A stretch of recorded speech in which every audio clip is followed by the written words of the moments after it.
Hey everybody, welcome back to Video Game. So, checking out a fun and exciting episode for you guys today because we're taking a look at the recently released Duke Nukem D-Day. This is a leak of a work-in-progress build of a Duke Nukem game for PlayStation 2 that we never got. And obviously, for as much fun as Duke Nukem 3D was back on PC, there was a ton of offshoot games that came out for consoles, and Duke Nukem D-Day was supposed to be one of those. It was supposed to be published by Rockstar Games, giving it a little bit of a Grand Theft Auto link as well. And honestly, Duke Nukem going through World War II along with some aliens in the mix is a fun conceit for a game, and it's one of those things I wish this had just come out because I would have loved to have seen it finished. Before you get too far involved though, do me a huge favor down below, hit like and subscribe and ring that notification bell, definitely helps us out. If you feel so inclined and want to support the channel, you got a Patreon link down below as well. But for being a prototype, there is a ton of content in Duke Nukem D-Day. It definitely is not finished, it's definitely going to be glitchy depending on if you play it on real hardware or something like PCSX2 like I'm doing here, but there is a ton of content and you can really get an idea of what this game was supposed to be like. And I would have loved to have seen it finished because Duke Nukem going through World War II fighting both Germans and aliens at the same time, it's just an absolute vibe, and I would have been there for it. And it really makes me hopeful that we might see one day more leaks of Duke Nukem Forever, some of those builds before the actual Gearbox version of the game, because I'm sure there is more out there. We'd all love to check it out after the initial leaks a few years ago. But again, Duke Nukem, which is all the rage back in this era, and everyone was trying to make games to kind of capitalize on that success, but no one ever really saw the same amount of success as 3D Realms did when they released Duke Nukem 3D, and still to this day, people are waiting to see if Duke Nukem ever gets revived as a franchise, because I feel like there could be a new 3D first-person shooter in there that would actually work if they just kind of did some self-referential humor and kind of even made fun of the fact that Duke Nukem is a little bit aged and a little bit antiquated at this point in time. But as far as a prototype is concerned, again, I love the amount of content on display here. There's 12 different levels that you can explore. There's going to be enemies in all of them, and it's going to give you enough content to really get a great idea of just how much work had gone into this thing. Now, as far as how complete it is, I'm not sure whatsoever. I've heard 90%.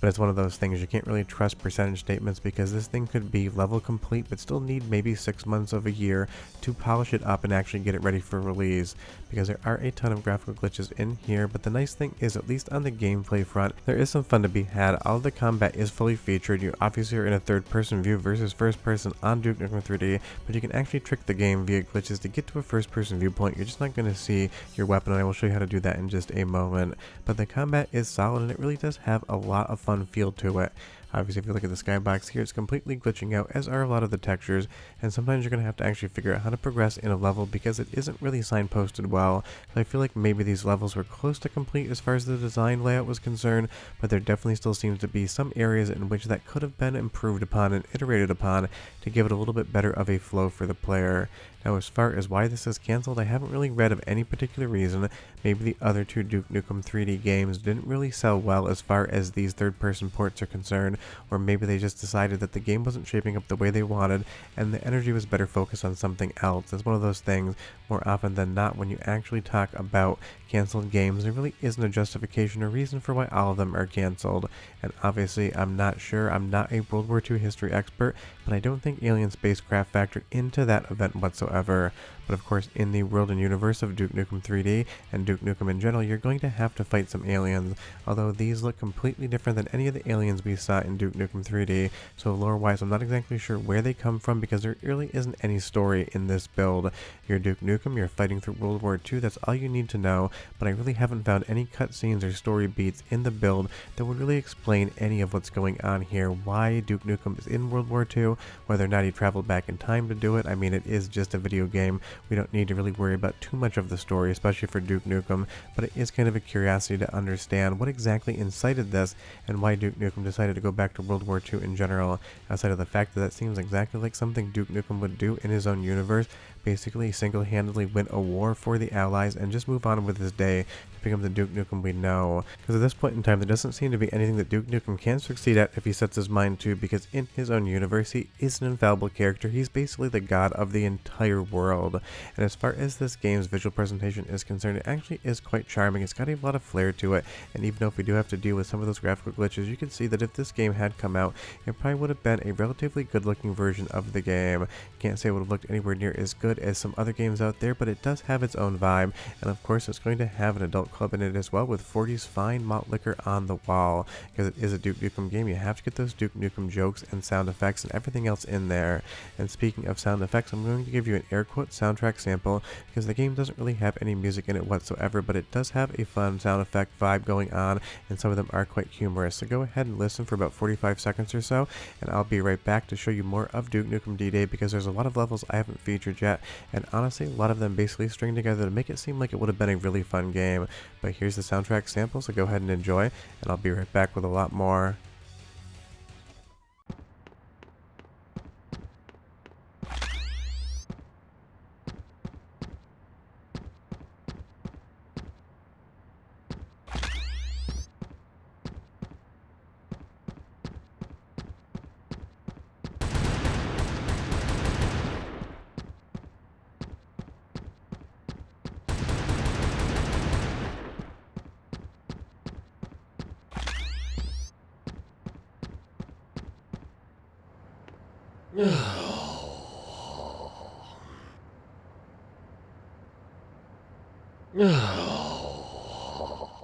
I mean, I think it's funny that they managed to get the peeing sound effect in there, but not an actual soundtrack as of this build date, and honestly, that noise that Duke Nukem makes sounds like he's trying to pass a kidney stone and he might need an appointment with a urologist versus going on to fight aliens. But obviously, the same sense of humor from Duke Nukem 3D is intact here in Duke Nukem D-Day, though I would say it is a little bit lighter as far as that content is concerned. But again, this being an incomplete build, maybe they're going to go through on another pass and add more of the jokes and humor in, because right now you have the gameplay, you have some visual gags here, like a blow-up doll being in the movie theater, but there's not actually anything on screen. I feel like at least as an homage to Duke Nukem 3D, there would have been something playing up there at some point in time. But it is impressive to get a build that is this complete, because again, basically all the levels that seems like that we're going to be in the game are here. They all have a structure and a layout and a relatively cohesive flow through them, and the combat is good. Now this does not run at a good frame rate, even if you're in PCSX2, trying to basically give it as much CPU horsepower as you can, so it definitely seems like there was a big optimization phase that was supposed to go on. And as far as the pipe bombs are concerned, if they are functional in the game, I've not yet figured out how to use them. Sure, I can throw them around all over the place, but it's not a situation where I've ever been able to actually shoot them off. But honestly, I spent about an hour and a half with this to capture the footage, so maybe I was just missing something. Maybe you have to actually shoot them, but every single button I tried, the pipe bombs just sit there as inert objects. But that's totally fine because again, unfinished, it is just fun from a historical standpoint. And you know me, you know the channel, I always love talking about prototype games, and I love when people acquire these things and share them with everyone versus hoarding them, because there is still a huge fan base out there for Duke Nukem, and even if 3D is still the best game in the franchise and it's ancient at this point in time, there's people out there modding the Duke Nukem Forever prototype that came out to try to make it better, and there's still a ton of people that would love to see Duke Nukem come back as a franchise in a modern era with a quote-unquote good game, because obviously it is a little bit hard for Duke Nukem to succeed these days. Now if you do go out of bounds, suddenly you will lock your camera off to a first-person view, and that is kind of fun because it kind of feels like a lost first-person shooter in the Duke Nukem franchise. This effect will break at a certain point in time, but it is fun and something that I kind of just stumbled across. But I'm going to do one more quote-unquote soundtrack sample, just some more sound effects of the game, so you can kind of get the soundscape vibe of what would have been going on, and I'm sure it would have had some very World War II style music. But here's that sound, enjoy, and I'll be right back.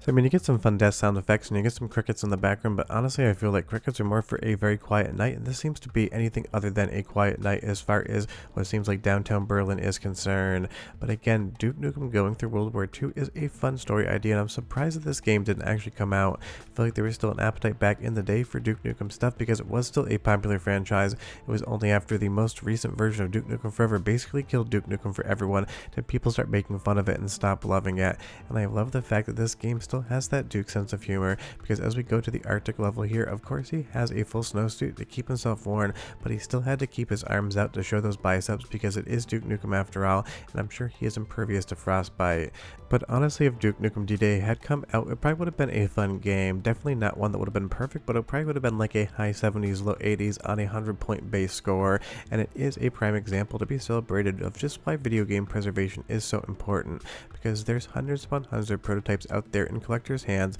some in big franchises like Duke Nukem 3D, and some that you've never heard of before, but they should be protected, preserved, and made playable for everyone. That way they live on, because these games are all started with the intent of players actually being able to play them and enjoy them, and that is why I think all of these things should be shared, and I'd love to celebrate them when they are, because they were meant to be played, and you should be able to check them out. So if you want to play Duke Nukem D-Day today, I can't really link it in the description because it is the full build, but if you just Google it, you're going to find it pretty quickly on some sort of archival site. It isn't perfect, it's not finished, but it's a ton of fun and you should check it out. But I'll see you guys next time. Bye bye.